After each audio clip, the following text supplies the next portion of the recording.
آج تو میرا دل کر رہا تھا کہ یہ بابا جی کلام پڑھتے جائیں اور میں سنتا جاؤں. ایسا یقین کرے کہ ایسا سرور آ رہا تھا، ایسا دل کو سکون ملا کہ بیان نہیں کر سکتے. یہ اصل میں ان کے دل کی آواز تھی کہ جو زبان سے نکلتی ہے وہ بے اثر ہو سکتی ہے. زبان سے نکلی ہوئی بات پتہ نہیں اثر کرے نہ کرے، مگر جو دل سے نکلتی ہے وہ دل پہ اثر کر جاتی ہے. جو دل سے نکلتی ہے وہ دل پہ اثر کر جاتی ہے، اور جو دل سے نکلے گی وہ دل والے پہ ہی اثر کرے گی. جس کے پاس دل ہی نہ ہوا اس پہ کیا اثر ہونا ہے. دل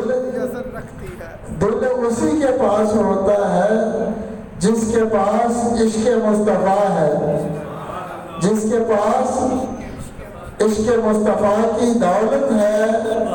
عشق مصطفیٰ کا چراغ اس کے سینے میں جل رہا ہے، وہی دل والا ہے.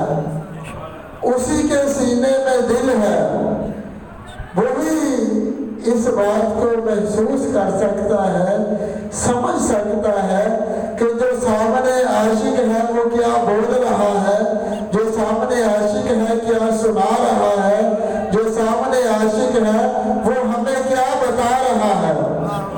یہ دل والا ہی سمجھ سکتا ہے. تو دل والا کون ہے؟ جس کے پاس عشق مصطفیٰ کی دولت ہے، جس کی زبان پر درود و سلام کے ترانے اور نذرانے جاری ہیں، وہ دل والا ہے. جس کے پاس دل ہی نہیں وہ کیا سمجھے گا.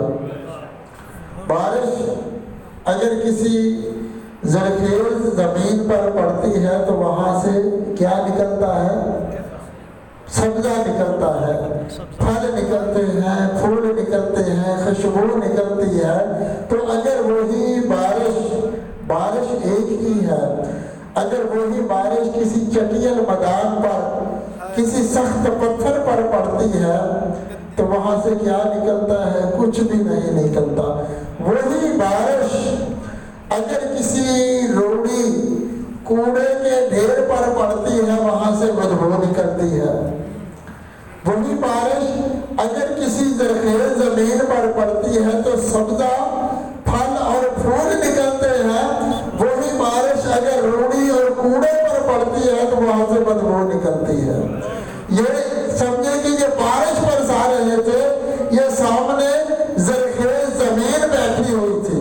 یہ سامنے زرخیز زمین تھی دلوں کی، جن پر یہ عشق مصطفیٰ کی بارش برس رہی تھی اور سبحان اللہ کی ہائے ہائے واہ واہ کی صدائیں لگ رہی تھی.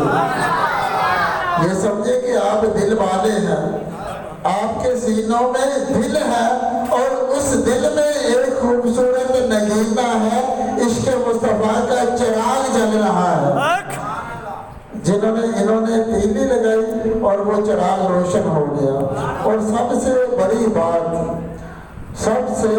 بات کہ انہوں نے مجھے منزل کے قریب پہنچا دیا.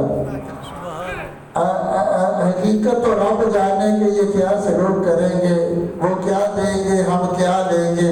نبی جانے خدا جانے، گدا جانے، نبی جانے گدا جانے. میں نے ایک بار یہ اس میں لکھا ہے واقعہ، یہ دور تو نہیں ایسی باتیں کرنے کا. لوگوں کے دل کمزور ہیں، عقلیں کمزور ہیں، شیطان کے وسوسے غالب آ جاتے ہیں بجائے عشق غالب آئے. ایک بار میں نے خواب میں دیکھا یہ تحفہ ارشاد، جب درود و سلام کی پہلی کتاب میں نے لکھی یہ تحفہ ارشاد، تو کچھ عرصے بعد میں نے خواب میں دیکھا کہ آقا علیہ السلام جلوہ گر ہے. میں حضور کے پاس حاضر ہوا اور عرض کرتا ہوں کہ یا رسول اللہ صلی اللہ علیہ وسلم مجھے منہ مبارک عطا فرما دیں. میں نے بڑے بزرگوں کے بارے میں کتابوں میں پڑھا تھا، سنا تھا، لکھا خود اپنے ہاتھ سے کہ ان کے پاس حضور کے منہ مبارک تھے، وہ سامنے رکھ کر درود و